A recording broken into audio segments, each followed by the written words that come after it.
Greetings all. I want to invite you. This is Global Humanitarian Movement. With us today on our roundtable, we are having our counselors who are going to work with us in this journey as Global Humanitarian.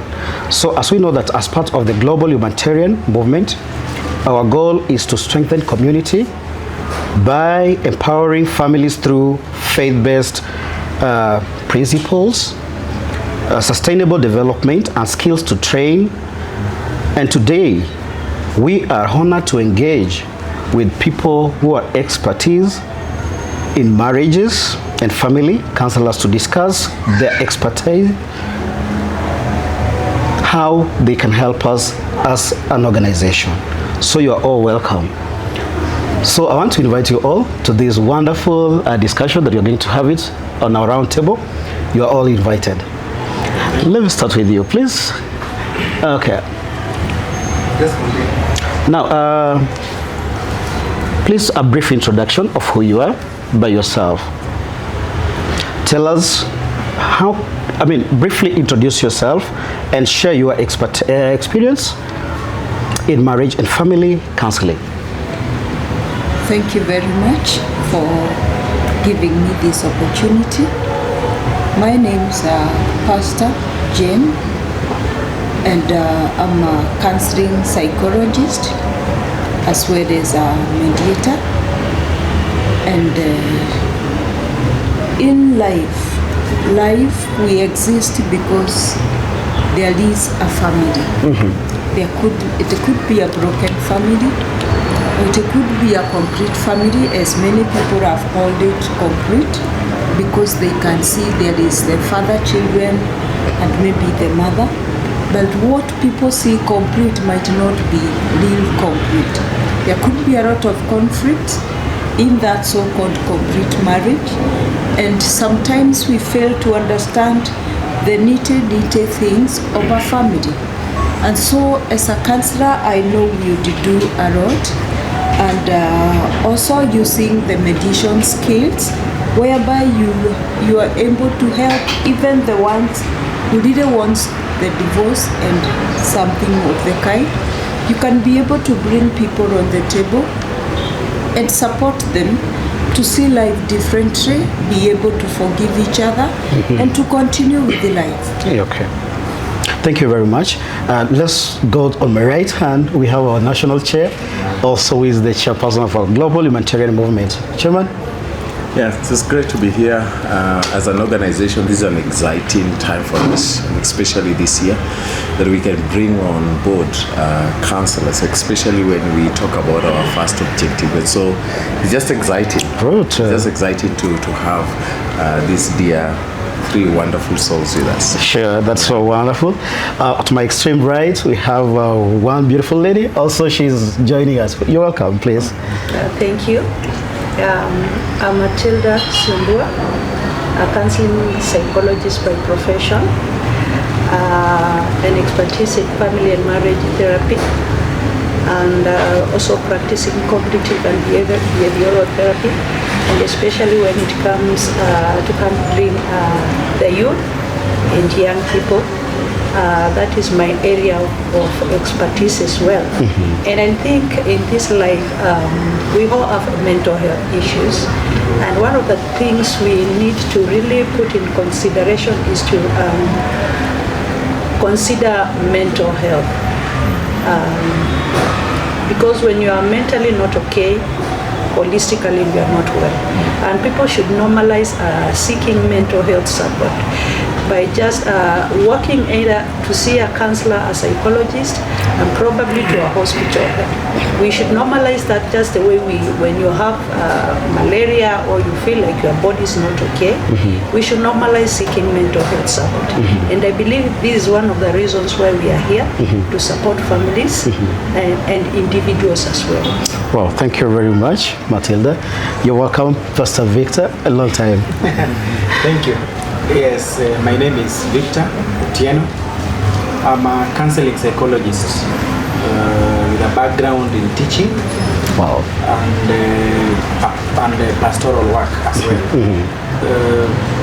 I've had a lot of experience dealing with young people So the approach I take much is about training, preventive than waiting for things to go wrong. Even though we work also with the people who have gone through issues, but I believe with the right information, young people can enter right relationships. Sure. People in marriages with the right information, with the right training, they can be able to navigate marriage and it will work. Also, young people, there's a way that if they are brought up, there's a way if they are parented, they are able to have godly character, upright characters, you know, and so I've worked with the young people, people entering relationships, and people inside marriage. I've also been able to work with people who are navigating separation and divorce and remarriage. Wow. Very, very important area that people sometimes ignore. Sure. But there are things that happen eventually. Well, that's so wonderful. Now let's have this discussion here. What really, Pastor Njagi, what inspired you to venture into this field? Wow, wonderful. And what are some of the key lessons also that you can also bring on this table? You have taken me back when I was beginning the course. Yeah. And one of the things that you had to clearly come out and say it is why you want to become a counselor. And in most cases, when you ask someone why you say you want to help others, which is not true. We think it's about others, but it has to begin with you. With you. Because you cannot give what you do not have. Right. So you have first of all to give, you have first of all to see the way, so that you can be able to work with someone else. Oh, that's so nice. Now, Matilda, to you, what do you think inspired you also to become just a psychologist in your area? What do you think inspired, and what are some of the lessons we can learn from this? Yeah, one of the things was through self-awareness, and of course through self-awareness, when you are engaging with people and socializing, you are able to clearly see the area which you are really interested in. And I was really interested in supporting people. So there are sometimes you find yourself, people come to you, they share their issues with you, their challenges, and you just give that psychological first aid. So I really got interested in furthering my education, and I really found purpose in what I'm doing. Wow, love that. Pastor, for all these years you've been, counseling people, what really just pushed you to venture into this field? Well, for me, it was as personal as it gets. Like I said, I began as a teacher, a teacher of young children. I know. And along the way, personal circumstances made me be interested in why people would behave the way they do. I talked about navigating broken relationships and picking up again. So for me, it's a journey I personally walked, and I have to say that it is the reason I was actually pushed into studying why people behave the way they do. Yeah. Now, all through this one, all of us have come through this, and it has been like something pushing us to do this. So from the look of things, to all of us and panelists, as you are giving your views, it seems all of us, we are being pushed. Now, in this journey of, mentoring, getting yourself in this field, what are some of the challenges that you faced on the way? And families. That's an interesting It's a great one. In my area of practice, I have found several challenges, and one of the challenges that I have found with the couples, it is when people are not aware why they are in the marriages. Why they're not in marriage. Or the wrong attitude, or the wrong ideas that made them to be in that marriage. The work that one has to do, it is to help the person change their attitude and to have a different mindset. Well, thank you very much. And to you? Matilda. Thank you. One of the challenges I've encountered when working with families and couples, Yes. number one is the referral mechanisms. Sometimes you have this couple or this family, and when you look at the needs, the only thing you can offer is the psychological support, All right. a therapy part. But in some scenarios, you find maybe this family needs either finances, they don't have a home, and you really get stuck. And at some point, you don't know where to refer or to turn to. Yeah. Well, now let's get to this one. How to strengthen the marriage? I'll pose this question to you, Pastor Victor. From your perspective, right?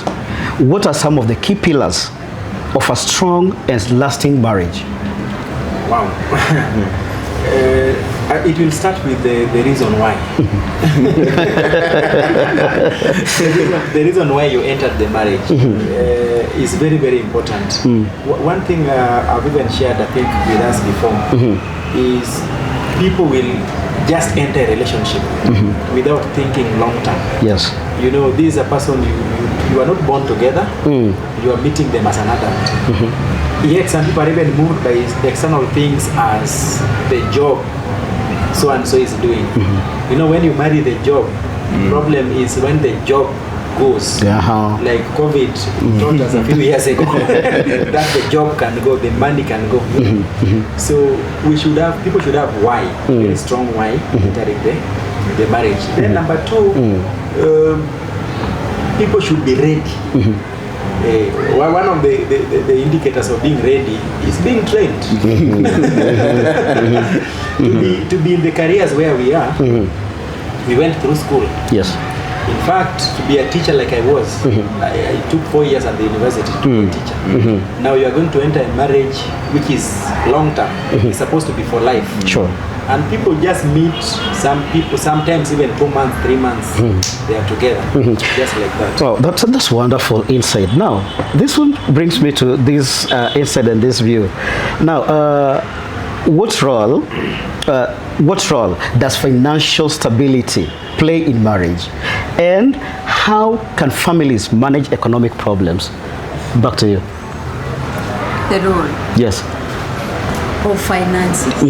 In marriage. Great. It's a wonderful one. Yeah. You see, they always say, pesa ni sabuni ya roho. And somebody said, bila pesa tutakula mapenzi. I've heard of such a statement. Hapo sasa. Yeah. You realize that most people did not get married to the people they wanted to marry because of the financial status. So money has a lot to say in that marriage. So it is either the money is there, the marriage remains. If the money is not there, the marriage is go. Yes, go. Because you are there because of money, not because of love. But if you are there because you loved someone, then money will be there to be used. Shall we eat It's love? a facilitation in that house. No. Everybody will do it. There is something we were sharing with him, and we were talking of the attitude that people have when they are getting into marriage. And one of them is, as we are talking, the finances. And so you realize that we have got even people who are getting married maybe to overseas. Yes. Why do I want to get married to a white? Is it Money. Because I want that person. Sometimes they are even too old. And he's marrying a young girl. Sure. But the girl gets married to someone who is maybe the age of the father because of money. Money. So marriages, you can get money when you are together because money, you look for money. The easy money that you get, you also lose it so easily. Wow, that's nice. And it goes with your marriage. Matilda, what's your input about this? Yeah, I will say Money is an important element In marriage. In marriage. Now bring it. It is important. Yes. Because without money, you'll not be able to eat. You'll not be able basically to meet the basic needs of the family. So I think it's important, and people should learn to be. Not really to say comfortable, but to be contented with what you are able to contentment to get. Yeah, because as she's saying, people have that fear of financial instability, and when there is financial instability, most of the time you find yourself in the wrong relationship. And when probably that money comes to an end, or whatever you are looking for in that marriage or that relationship, now you find that problems now begins to crop in. Wow. We begin to have intimate partner violence. We begin to have gender-based violence. And when you talk about gender-based violence, kunyima pesa ni gender-based violence. Yeah, that's true. Yeah, it is part of it. Okay. Yeah. Now, Pastor, Chairman, now on this perspective, how can faith-based counseling build what? I'll reframe this. How can faith-based counseling and biblical principles strengthen marriage and families? And I think that when you talk about faith-based, it's quite unfortunate that we have counseling taking place that is faith-based but not professional. And I think that it's important for us to address the issue of the issue of competence, because the most handlers, the people who are handling cases that my friends have mentioned, who are pastors, but they're not competent to handle that. So I think that we should go back to asking the religious leaders, to pursue training. And I think when we start there, then we can begin to talk whether it is effective in our churches or not. To you, Pastor Victor, what are some of the practical steps? Can parents take to raise responsible, value-driven children? Because you are likely walked around with the children. Yes. Value. You have used the word value. It has to be value-based. I'll give you a scenario. Many parents, millennials, generation what? X, Alpha. Yes, they went through trouble after when Kenya began to be competitive. So many people, very few, were born with silver spoon in their mouth. And I've heard this many times, parents saying this, that I don't want my children to go through the trouble I went through. Now as a result, they bring up children who are so lazy, children who are not being taught discipline, children who are not taught the value of hard work, children who do not respect adults. When we grew up, and I'm not very old, but when we grew up, people were respectful. No child could just talk anyhow to an adult. You see, this is not there. Now, if you want your children to be responsible, start by defining your value. In as much as you might have gone through hard life, but your parents taught you discipline, your parents taught you the value of hard work. That is why you are able to make the money today. Wow. So why can't you teach your children the same, the value of hard work? Also, you have some input on that? Yes. 1 minute, please. For the children, it is true, as you've gotten that example, parents are failed. And why they are failed? Because they are job oriented. Sometimes when I see a mother go to the clinic and I ask them, where is your husband? He went to work. So working for who? Yes. Because you can say that you're working, yet you lose your children in the name of working. And you see that if it is the fathers, they are not present when bringing up the children. Yes. That one will bring a negative effect when this child grew. you realize that right now people have been battling with LGBTQ.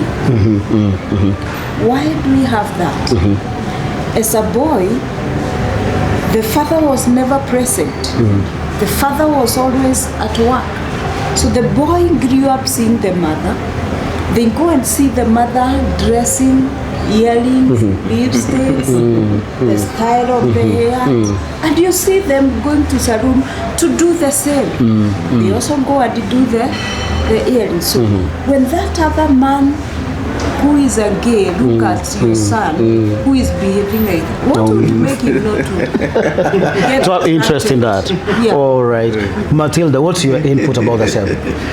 Well, I believe children should be taught as early, probably about the Christian background, because I believe whatever we feed our mind at an early age, that is basically how your child will grow up. Okay. And now here when it comes to parenting, as Jenny said, we have parents who are practicing absent parentism. They are never there for their children. Then we have this other kind of parents, we call them the authoritarians. Authoritarian, yeah. Yeah. So you can imagine the kind of parenting and the way this child is growing up and the outcome. We have the authoritative. You sit down with a child, you negotiate, you tell them now what you are doing is not good. I think you should be doing this 1, 2, and 3. From there, the child will grow up being assertive enough, being able to defend themselves, speak for themselves, and in future this child will have less of mental health issues. Wow. That was so wonderful. Now let's come to the community impact and humanitarian work. Now this is not to community. Now this question, because we are working with global humanitarian, based on your experiences, the counselors who are here with us today, based on your experience, how can our global humanitarian movement effectively support marriages and families? Let me start with you, Pastor Victor. Okay. Among the challenges that were mentioned, Yes. there is the challenge of stigma towards seeking mental health treatment, towards seeking counseling. In fact, many people don't accept counseling because they think counseling ni ya wenda wazimu. So there's the issue of stigma. So through training, through your engagement with the community, we can demystify this. And then the second issue, which was mentioned by one of us, Yes. is the issue of cost.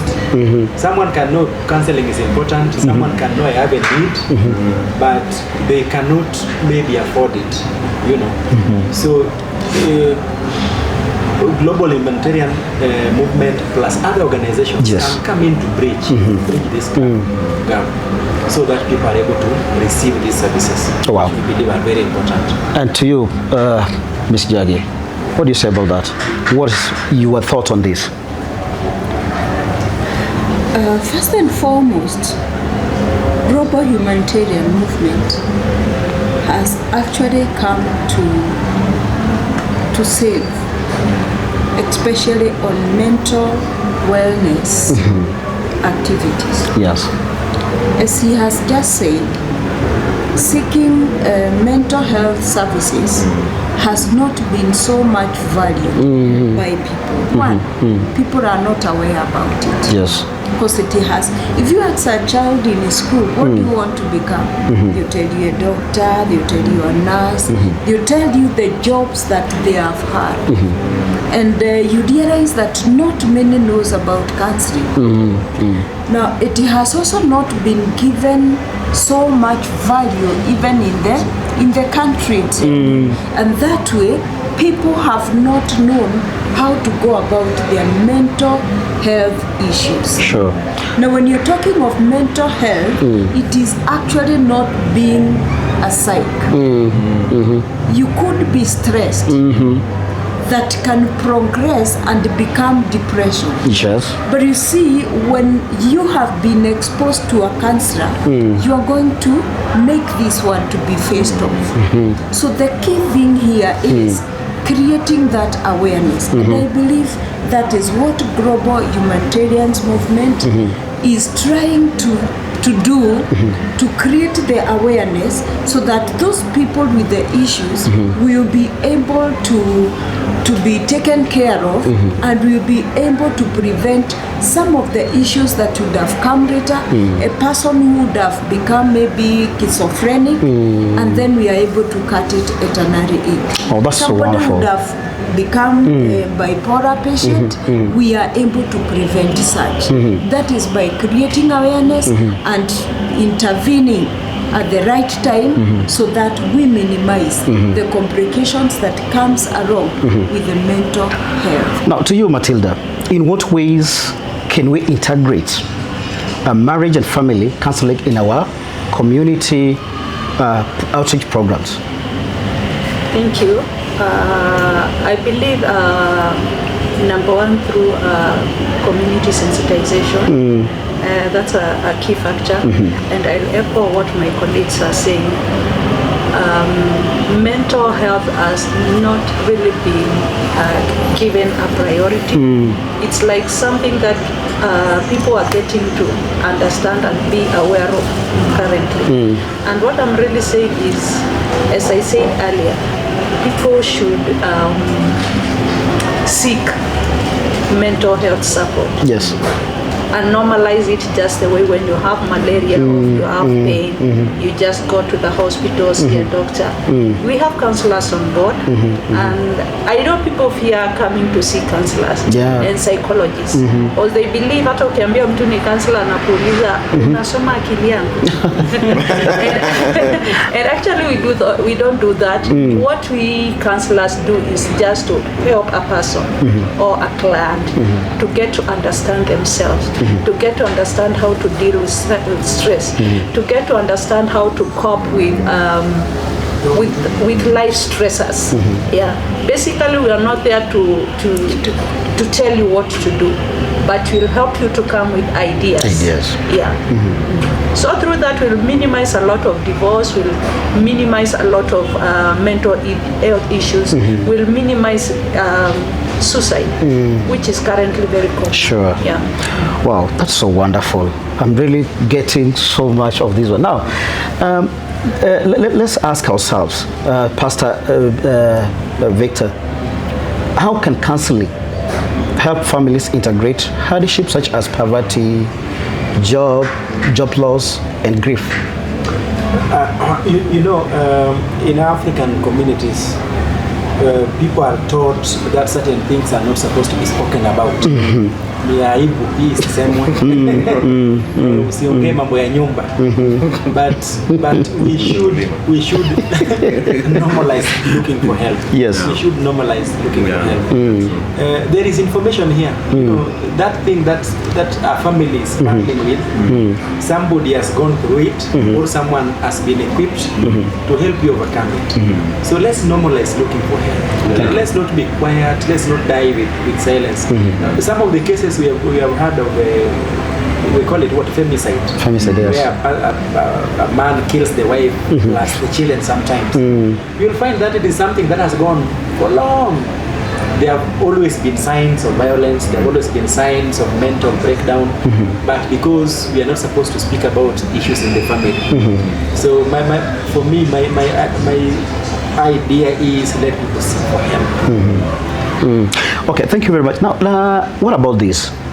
What are some of the strategies we as global humanitarian we can implement to promote sustainable family well-being, including financial literacy and skill trainings? To you. Okay. Thank you very much. One of the things that I feel that the global humanitarian movement need to do, yes, as much as maybe we are doing one-on-one, it is creating awareness. Creating awareness that is in social media, going where people are, and taking a lot of time to get to know the real issue with people, so that as we are creating that awareness, we are actually going into their needs. Thank you very much. Matilda, do you have something to put across? Over the same? Yeah, I think another thing probably global humanitarian can do is probably helping families and individuals in general. Probably before you plan to settle down, it's good to seek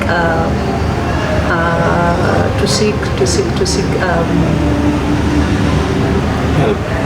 Professional Information. not really information. As we are coming to summing up of this conversation, I want us now to ask the expertise who are here today. We are collaborating. We want to have a collaboration between you and Global Humanitarian. Now, how do you see your expertise contributing to our mission of empowering communities through faith, skills development, and sustainability?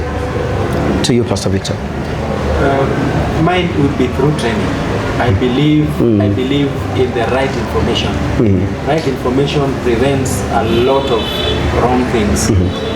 Through community engagement, trainings, I'd actually suggest also, talking about families, if you could have something like a helpline where people can report certain things that they are going through, and maybe there's this information that is provided over the phone, tell something, that can really help. Sure. So some people might want the help, but they are still shy enough. They don't want to come out. Well, thank you very much. Now, we being now the expertise in these areas of psychology, mental health, and all that, I want to ask, what are specific programs we as Global Humanitarian or workshops we can come up with in order, or your suggestion in this, that for strengthening marriages and families in our movement? To you, Pastor. This is very important. How to strengthen the families as an organization. Yes. There is, it is true there are issues in the family. And as we began by talking about the finances, as much as we'll not eat love, we still get others who are still in it and they do not have money. And because of that, you still get the separation. And that one, it has affected the family. Once a family is affected, the country is affected, and the church is affected. For us to be able to support this, I don't know, as you are saying, the help, right? Sometimes you'd want maybe people to be in the hospital, and you're not able. I don't know whether the global humanitarian movement can set up maybe some hospitals, or maybe to collaborate with some hospitals, whereby people can be able to go there, those who are eating love, and they want to make they want everything to work out, because they are there and we cannot ignore it. Matilda, to you. Thank you. I believe one of the things that global humanitarian can do is probably looking for conducive environment where individuals and family can feel free, working, seek help, and probably get to sensitize the community in general. That global humanitarian can offer premarital counseling. Yes. In case you feel like you are at the right point of settling down, where you can come seek premarital counseling, and from there I think we can strengthen and build strong families and relationships. Well, thank you very much. To you, Pastor, what do you have for us? Mine would be quick suggestions. Yes. She has mentioned premarital counseling. Yes. What about I can add training for people in marriage, how to deal with disagreements, how to deal with money issues. There is the marriage for the single parent. there are people who are single for whatever reason. They just want to enter a marriage. You know, without the right training, they may repeat the same cycle. Okay, managing stepchildren, managing extended relatives. These are things which are very, very important. They affect the outcome of a marriage. So those are some of the trainings or engagements we can be looking at. Wow, that was wonderful. It was an honor just to have you discuss this matter. I know we are going to engage more. But before we part, maybe you have a final word. What is your message of encouragement to families, couples, and young people striving to build strong, godly homes? Pastor Jackie, just 1 minute, and then we are finalizing this. Thank you. Once again, I would want to say that there is hope. Where there is a vision, there is a way. There is a way. So people should not fear. There is a way through global humanitarian movement. Thank you very much. To you, Matilda. Chairman, you will be the last one. Thank you. What I can say is that people should know that it is okay not to be okay. Yeah, it's okay not to be okay. That's funny. Yeah, it's okay not to be okay. Wow. Yeah, and learning to seek help as early as possible. So through that we can build a strong mental health in individuals and families. Pastor Ali? Pastor Victor. Victor, sorry. Yeah. Mine would be, there are these slangs online. You spend 23 hours to fear men, to fear women, fear marriage. No, marriage works. Works. Marriage works. There are good men outside there. Wow. There are good women outside there. Information is also there. We equip with the right information, you can navigate some of those things that even look hard, Sure. that look impossible. It is said that a problem shared is a problem half solved. Sure. Solved. So let people, global humanitarian movement is here. Is giving a lot of avenues of help. Financial empowerment, strengthening families. Let's take advantage. There is solution. Don't die in silence. Don't die in isolation. Help is there. Wow, thank you very much. Now back to you, Chairman. What's your parting word? Wow. Yeah, as you know, our slogan is building healthy families. I love that. So this conversation is geared towards that. I just want to encourage, our friends out there. Yes. That connect with us, reach out to us, and we have these counselors available. We will be unveiling something for you this soon. But we can confidently say that we have people who can journey with you and help you navigate the many issues that we have in life. Wow. So it was wonderful to have you all. Thank you once again, our expertise, for also, taking your time just to have a discussion with us and agreeing and accepting to collaborate with us. We believe and hope that we are going to walk this journey together as we help the very many families outside there that are striving, the families outside there that are really suffering. But through your expertise in your areas of profession, I believe we will heal many families. It was an honor to have you. Thank you very much for coming, and have a wonderful time until we meet next time. I was your moderator, Andrew Fuller. Thank you very much. I'm the Director of Communication, Global Humanitarian Movement, and we are happy to have you. Please join us in this movement. It started and it's moving and it's going. So you are all welcome and enjoy. Thank you very much.